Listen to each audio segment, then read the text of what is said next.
Everyone, hope you all are doing good in your studies. तो आज हम एक नया टॉपिक करेंगे जिसको बोलते हैं हम स्कीज़ोफ्रेनिया। आपने बोला है कि स्कीज़ोफ्रेनिया एलैबोरेट करेंगे, तो आज हम इस स्कीज़ोफ्रेनिया के बारे में पढ़ेंगे। देखो, जो स्कीज़ोफ्रेनिया है ना, बहुत ज़्यादा इंपॉर्टेंट डिसऑर्डर है, जो साइकेट्रिक का डिसऑर्डर है, ठीक है।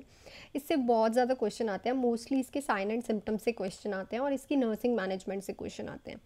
और स्कीज़ोफ्रेनिया अपने में ही एक बहुत बड़ी प्रॉब्लम है, ठीक है, और इंटरेस्टिंग टॉपिक है, ठीक है। इसको पढ़ते हैं स्कीज़ोफ्रेनिया। तो फर्स्ट ऑफ ऑल, स्कीज़ोफ्रेनिया होता क्या है? It is a psychotic condition characterized by a disturbance in thinking. पहले तो इसमें क्या होता है, डिस्टर्बेंस ऑफ थिंकिंग होती है। जो पेशेंट होता है उसका जो थॉट प्रोसेस है वो डिस्टर्ब हो रखा होता है, उसके इमोशंस जो है डिस्टर्ब हो रखे होते हैं।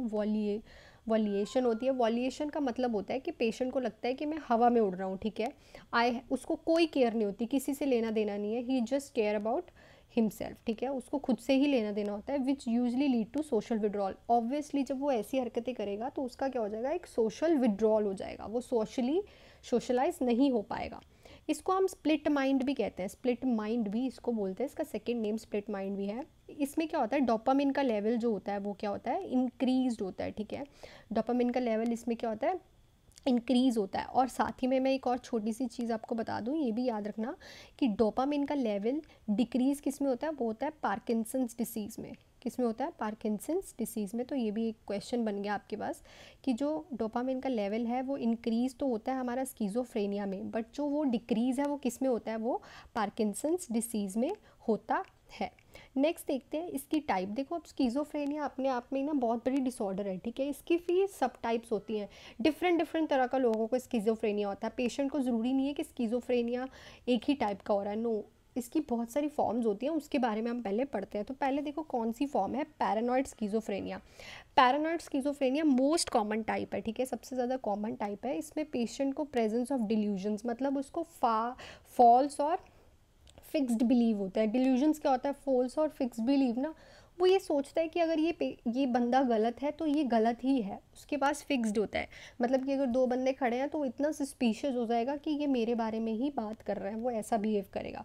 उसको हेलुसिनेशंस भी होती हैं और उससे फाल्स बिलीव ऑफ ग्रैंडियोर भी होता है। हेलुसिनेशंस मतलब बिना स्टिमुलस के वो परसेप्शन करेगा, जैसे कुछ होगा भी नहीं, उसको लगेगा कुछ है, मेरे को कोई छू रहा है, कोई छू भी नहीं रहा, कुछ खाना बन रहा है, स्मेल आ रही है, पर बन भी नहीं रही, उसको स्मेल आएगी। और फॉल्स बिलीव ऑफ ग्रैंडियोर मतलब ग्रैंडियोसिटी, मैं इसको जानता हूँ, मैं इतना ताकतवर हूँ, मैं इतना पावरफुल हूँ। सो पैरानॉइड स्कीज़ोफ्रेनिया की ये अंदर कॉमन टाइप है, ये स्कीज़ोफ्रेनिया की, इसमें ये सब चीज़ें प्रेजेंट होती हैं। नेक्स्ट देखो, हमारा जो सेकंड स्कीज़ोफ्रेनिया उसको बोलते हैं हर्बीफेरिक स्कीज़ोफ्रेनिया। इसको हम डिसऑर्गेनाइज्ड स्कीज़ोफ्रेनिया भी बोलते हैं। क्या बोलते हैं, डिसऑर्गेनाइज्ड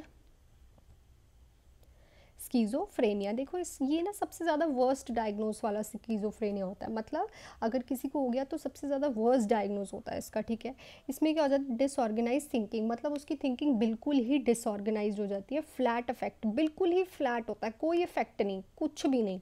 इनअप्रोप्रिएट इमोशन और बिहेवियर, उसके कोई अप्रोप्रिएट इमोशंस नहीं होते और बिहेवियर भी नहीं होता, इसीलिए इसको वर्स्ट डायग्नोस की कैटेगरी में डाला गया है। क्या है, हैबीफेरेनिक स्कीज़ोफ्रेनिया। इसको डिसऑर्गेनाइज स्कीज़ोफ्रेनिया भी बोलते हैं। नेक्स्ट है हमारे पास कैटाटोनिक स्कीज़ोफ्रेनिया। कैटाटोनिक क्या है, mark disturbance in motor behaviour, rigid posture, waxy flexibility. Catatonic का मतलब खुद में ये होता है कि जो पेशेंट है वो बहुत ज़्यादा रिजिड और स्टूपर है, ठीक है। वो हिल डुल नहीं रहा, कोई मोटर बिहेवियर उसका जो है वो भी डिस्टर्ब हो चुका है, ठीक है। ना वो अपने आप से खाना खा रहा है, ना चल रहा है, ना बात कर रहा है। वैक्सी फ्लेक्सिबिलिटी मतलब वो किसी से भी फ्लैक्सिबल ईजीली हो जाता है, बट रिजिड पोस्चर में रहता है, ठीक है। उसके बाद ये हो गया कैटाटोनिक। उसके बाद आ गया हमारा सिंपल स्कीज़ोफ्रेनिया। ये भी वर्स्ट प्रोग्नोसिस है, पर इसमें क्या शो होते हैं, नेगेटिव सिम्टम्स। हर्बीफेरिक के बाद, हर्बीफेरिक जो था ना हमारा, जो ये वाला था ना स्कीज़ोफ्रेनिया, ये जो था ये वर्स्ट डायग्नोस फर्स्ट नंबर पे आएगा, पर जो सेकंड वाला है वो सिंपल स्कीज़ोफ्रेनिया है। इसमें क्या होता है, नेगेटिव सिम्पल शो होते हैं। नेगेटिव सिम्टम्स में कौन से सिम्टम्स आते हैं, जैसे कि हो गया हमारा लोगिया, हो गया हेंडोनिया, हो गया एपैथी होगी, मतलब कि जो पेशेंट है वो बिल्कुल भी इंटरेक्ट ही नहीं करता किसी से भी, वो डिप्रेशन की साइड पे जा रहा होता है, ठीक है। उसके बाद अगला है undifferentiated schizophrenia. When patient is not characterized into two types. जब पेशेंट जो है किसी भी टाइप में नहीं आता तो उसको अनडिफरेंशिएट स्कीज़ोफ्रेनिया बोलते हैं। 6 नंबर पे हमारा रेजिडुअल स्कीज़ोफ्रेनिया। देखो, किसी को पास्ट हिस्ट्री में उसके स्किज़ोफ्रेनिया हुआ हो, तो उसको फिर से उस स्किज़ोफ्रेनिया का एपिसोड आ रहा है तो उसको बोलते हैं residual schizophrenia. It is characterized by past history of at least one episode of schizophrenia but person currently have a no positive symptom। उसके पास स्किज़ोफ्रेनिया उसको पहले था पर उसकी अभी कोई पॉजिटिव सिम्टम्स नहीं है, वो थोड़ा बहुत रेजिडुअल मतलब थोड़ा बहुत उसके पास स्किज़ोफ्रेनिया बचा है। तो देखो ये थे हमारे 6 टाइप ऑफ स्किज़ोफ्रेनिया, जिसमें से मोस्टली क्वेश्चन किस में से आता है, हर्बीफेरिक में से और पैरानॉइड में से, बिकॉज ये ज़्यादा इंपॉर्टेंट है। एक का वर्स्ट डायग्नोज है, एक क्या है मोस्ट कॉमन टाइप। नेक्स्ट पे चलते हैं। अब हमने क्या पॉजिटिव एंड नेगेटिव सिम्टम्स की बात की है, जब हम टाइप्स पढ़ रहे थे तो वो दोनों होते कैसे हैं। देखो जो पॉजिटिव सिम्टम्स है ना उनमें क्या क्या होता है, उनमें होता है hallucination, delusion, disorganise speech, बिजारे behaviour, excitement and agitation, aggressive behaviour. आप इन पॉजिटिव सिम्टम्स में देख रहे होगे कि जो पेशेंट है वो हाइपर एक्टिव है, कैसे उसको हेलुसिनेशंस हो रही हैं, उसको डिल्यूजन्स भी है, उसकी डिसऑर्गेनाइज स्पीच है। बिजारे बिहेवियर मतलब क्या होता है, अजीब सा बिहेवियर, ठीक है, बिल्कुल ही अजीब सा, बहुत पैरानॉइड और स्पीशियस बिहेवियर शो करेगा। एक्साइटमेंट रहेगी उसको, एजिटेशन रहेगी, ठीक है, एग्रेसिव बिहेवियर होगा, मतलब हाइपर एक्टिव जो होता है वो हमें शो होता है पॉजिटिव सिम्टम्स में। अब देखो नेगेटिव सिम्टम्स इसके बिल्कुल ऑपोजिट हैं, उसको क्या होगा, एपैथी, एलोजिया, एहेंडोनिया, एवोल्यूशन, मतलब कि जो पेशेंट है बिल्कुल भी किसी से इंटरेक्ट करने की कगार पे है ही नहीं, वो बैठा है, ठीक है, उसको कुछ लेना देना नहीं। एपैथी का होता है कि उसको कोई इंटरेस्ट ही नहीं है किसी के साथ भी, ठीक है।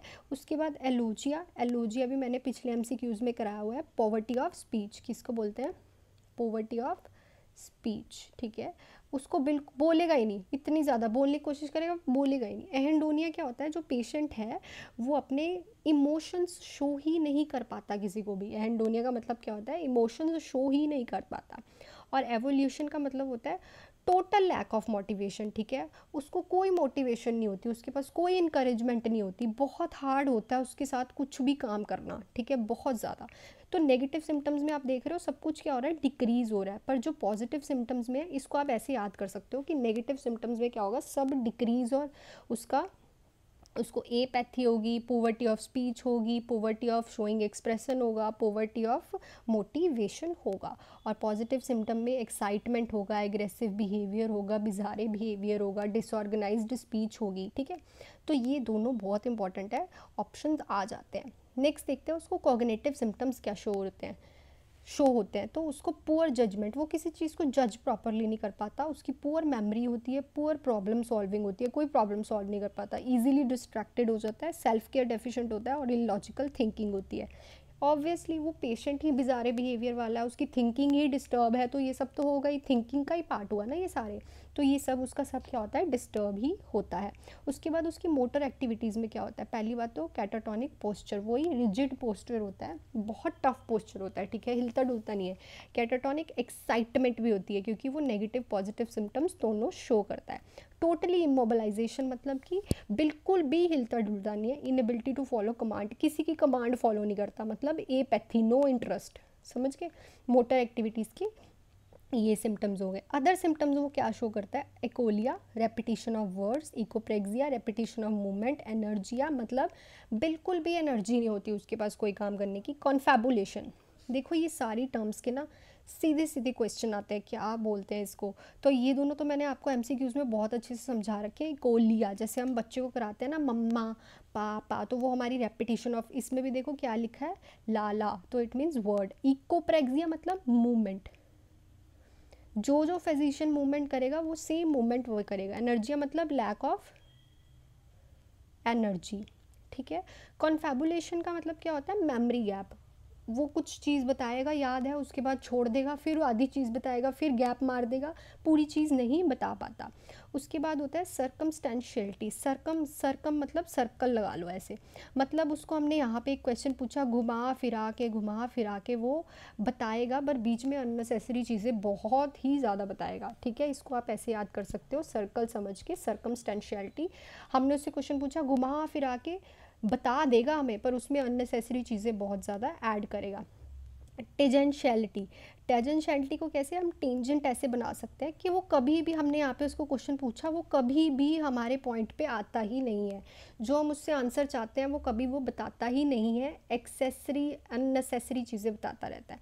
मैनरिज्म मतलब बहुत ज़्यादा रेपिटेशन करेगा चीज़ों की और मैनरफुली, बट वो चीज़ें क्या होंगी, बिल्कुल मीनिंगलेस। समझ गए? मतलब कि अगर कुछ भी करेगा, कोई भी चीज़ कर रहा है वो, मतलब ज़बरदस्ती अपने बाल कंघी कर रहा है, पर बहुत करेगा वो मैनर से, पर उसका कोई मीनिंग नहीं होगा, उसको नीड नहीं होगी, मीनिंगलेस चीज़ें करेगा। मिसट्रस्ट रहेगा ऑब्वियसली, अगर पेशेंट सस्पिशियस है, इतने वहम कर रहा है तो मिसट्रस्ट होगा। वर्ड सैलड बहुत बनाता है, इतने वर्ड सैलड बनाता है। क्लैंग एसोसिएशन, हैंग, पैंग, टैंग, ऐसे करके क्लैंग एसोसिएशन भी करता है। उसे डिसऑर्डर ऑफ परसेप्शन बहुत ज़्यादा होता है इस पेशेंट में। ऑडिटरी हेलुसिनेशन जो है वो मोस्ट कॉमन साइन देखा जाता है। तो ऑब्वियसली याद रखना, इसमें हमें क्वेश्चन भी आता है, मोस्ट इम्पॉर्टेंट है कि कौन सा हेलुसिनेशन देखी जाती है इसमें, ऑडिटरी हेलुसिनेशन। उसे आवाज़ें आती हैं विदाउट, कोई आवाज़ें चल भी नहीं रही होती तब भी आती हैं। और सेकेंड मोस्ट कॉमन होती है विजुअल हेलुसिनेशन। उसके बाद हमारा आ गया एक बहुत ज़्यादा इंपॉर्टेंट, दैट इज़ ब्लूअर के 4 A's। ठीक है, ब्लूअर ने 4 A's दिए थे, जो है ऐसे affective disturbance, autistic thinking, ambivalence, associative looseness. अब इसके बारे में हम थोड़ा सा पढ़ लेते हैं। देखो, इफेक्टिव डिस्टर्बेंस में क्या होगा, देखो अगर किसी की पेशेंट की डेथ हो जाएगी ना, तो वहाँ वो हैप्पी होने लग जाएगा, मतलब कि वो कभी भी प्रॉपर इमोशंस नहीं देता सिचुएशन के हिसाब से, हमेशा सिचुएशन के ऑपोजिट ही इमोशन देता है। ऑटिस्टिक थिंकिंग का मतलब क्या आता है, कोई आई कांटेक्ट नहीं, कोई कम्युनिकेशन नहीं, वो अपने में ही खुश रहता है, अपने में ही, नो इंटरेस्ट। ऑटिस्टिक थिंकिंग मतलब नो इंटरेस्ट। एम्बीवैलेंस का मतलब क्या होता है कि जो पेशेंट है वो 2 ऑपोजिट इमोशन शो करेगा, 2 ऑपोजिट इमोशन। लाइक मैं तुझे पसंद भी करता हूँ, पर मैं तुझे पसंद नहीं करता, उतना पसंद नहीं करता, मतलब लाइक और डिसलाइक इकट्ठा बताएगा वो। ठीक है, उसको बोलते हैं एम्बीवैलेंस। उसके बाद एसोसिएटिव लूजनेस का मतलब क्या होता है कि वो टॉपिक पे आने से पहले 3-4 टॉपिक पकड़ेगा, ठीक है, घुमा फिरा के चीज़ें बताएगा। तो ये बहुत ही ज़्यादा इम्पॉर्टेंट है, इसको याद कर लेना आप, इसको तो ऐसे घोट के पी जाओ, क्योंकि ये आते ही आते हैं पेपर में। Affective disturbance, autistic thinking, ambivalence and associative looseness. Next क्या है हमारे पास, इसका ट्रीटमेंट, जो कि है इम्पॉर्टेंट। देखो ट्रीटमेंट ना इसका क्या होता है, इसमें हम देते हैं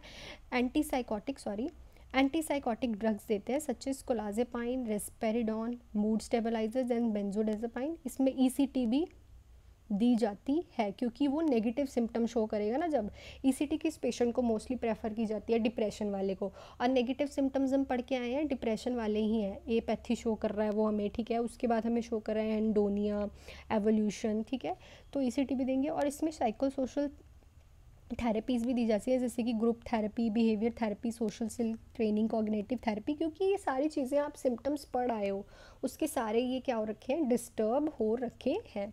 तो आते हैं हम अगला, नर्सिंग इंटरवेंशन, जो कि बहुत ही ज़्यादा इंपॉर्टेंट पॉइंट है। पहले तो ऑलवेज स्किज़ोफ्रेनिया वाले पेशेंट के सामने अपनी सेफ्टी को पहले रखना है, क्योंकि वो पेशेंट का कुछ नहीं पता होता वो क्या कर देगा। तो ऑलवेज अपनी सेफ्टी पहले रखो, उसके साथ एक सेफ डिस्टेंस रखो, न्यूट्रल अप्रोच लेनी है, ना ज़्यादा हैप्पी होना है उसके साथ, ना ज़्यादा सैड होना है। उसकी एक लिमिट सेट करनी है हर एक काम की, नहीं तो अगर तुमने नहीं की तो वो तो फिर मतलब वो अपनी लिमिट सेट कर देनी है उसके काम की। काम और सॉफ्ट वॉइस रखनी है, क्योंकि पेशेंट बहुत ज़्यादा सस्पिशियस होता है, ठीक है, वो कुछ भी कर सकता है तुम्हारे साथ, अगर तुम ऊँची बोलोगे तो वो नेगेटिव सिम्टम शो करने शुरू कर देगा। डू नॉट मेक प्रोमिसेस, उसके साथ कोई प्रॉमिस नहीं करना, ठीक है, क्योंकि उसकी थिंकिंग जो है वो डिस्टर्ब होती है। Maintain routine of daily activities, उसकी जो डेली एक्टिविटीज़ है उसका एक रूटीन बनाना है। तो ये था सारा स्किज़ोफ्रेनिया। इसमें से तो एक तो आती है तुम्हारी नर्सिंग इंटरवेंशंस बहुत ज़्यादा, ठीक है। उसके बाद आते हैं तुम्हारे ब्लूअर के 4 A's, जो कि बहुत ही ज़्यादा इंपॉर्टेंट है, ठीक है, इनको तो तुम एक बार रट लेना, इनकी तुम एक बार स्क्रीनशॉट ले लो। उसके बाद इसकी ऑडिटरी हेलुसिनेशन का क्वेश्चन आता है कि मोस्टली क्या देखा जाता है। बाकी ये इकोलिया, इकोप्रेक्सिया, ये तो आपको मैंने एमसीक्यू कराए रखे हैं। So this is all about the schizophrenia topic, इसमें आपको सब मिल जाएगा। और अगर आप अभी तक ये वीडियो देख रहे हैं तो please hit the like button, और कौन सा टॉपिक चाहिए आप कमेंट सेक्शन में लिख सकते हैं। And all the best for your studies and thank you so much.